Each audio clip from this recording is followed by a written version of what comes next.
Bismillahirrahmanirrahim. Assalamualaikum warahmatullahi wabarakatuh.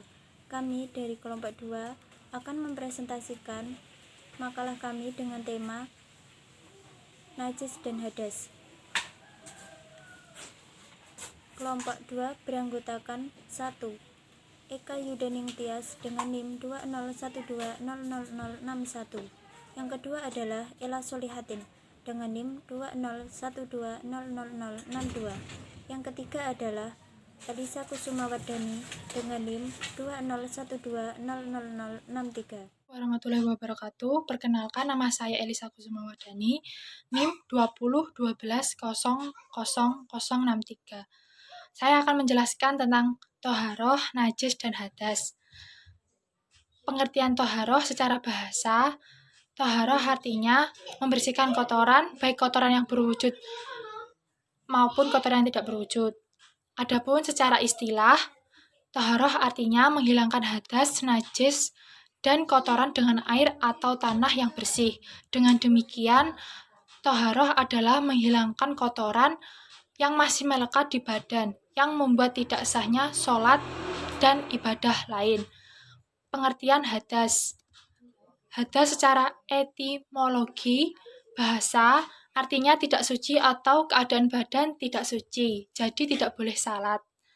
Adapun menurut terminologi istilah Islam, hadas adalah keadaan badan yang tidak suci atau kotor dan dapat dihilangkan dengan cara berwudu, mandi wajib, dan tayamum. Dengan demikian, dalam kondisi seperti ini dilarang, tidak sah untuk mengerjakan ibadah yang menuntut keadaan badan bersih dari hadas dan najis seperti sholat, tawaf, itikaf.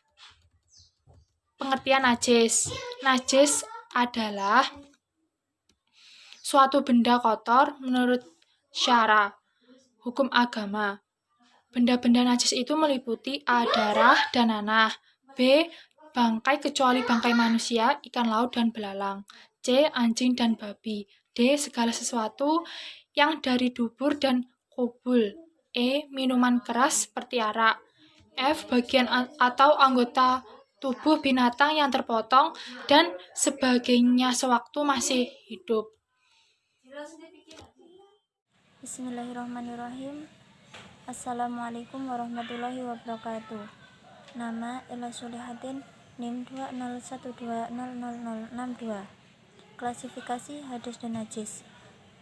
Hadas dibagi menjadi 3, yaitu hadis mukhafafah, yang kedua adalah hadis mutawasitoh, yang ketiga adalah hadis mughaladoh. 1. Hadis mukhafafah adalah hadis yang ringan. Contohnya, air kencing bayi laki-laki yang tidak lebih berumur 2 tahun dan belum memakan apa-apa kecuali air susu ibu. Yang kedua adalah najis mutawasitoh.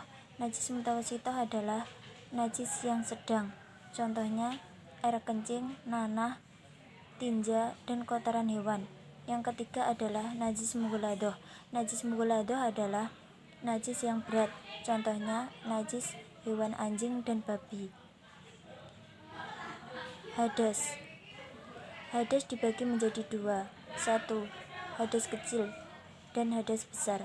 Hadas kecil adalah suatu yang keluar yang menyebabkan seseorang untuk berwudu sebelum ia melakukan sholat. Contohnya, tidur nyenyak dalam keadaan tidak duduk.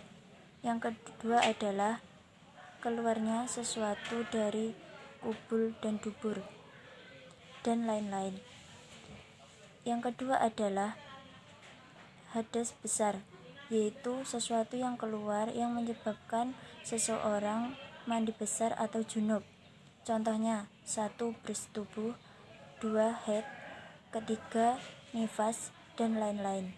Najis ringan atau najis mukhafafah yaitu air kencing anak laki-laki yang berumur 2 tahun yang belum makan apapun kecuali air susu ibunya. Cara mensucikan najis mukhafafah dengan membersihkan air ke daerah yang terkena najis. Najis mutawasito yaitu najis sedang. najis yang keluar dari kubur dan dubur manusia atau binatang, kecuali bangkai binatang, bangkai ikan dan belalang.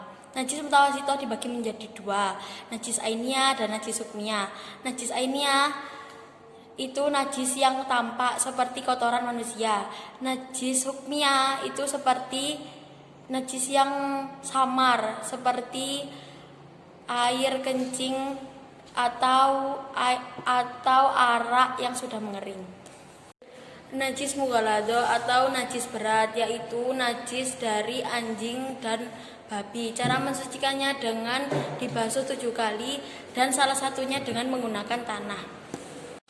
Bersuci dari hadas kecil, yaitu sesuatu yang keluar dari kubul dan dubur dan tersentuhnya lawan jenis dan tidur dalam keadaan tidak tetap. Cara mensucikan hadas kecil tersebut dengan wudhu atau tayamum.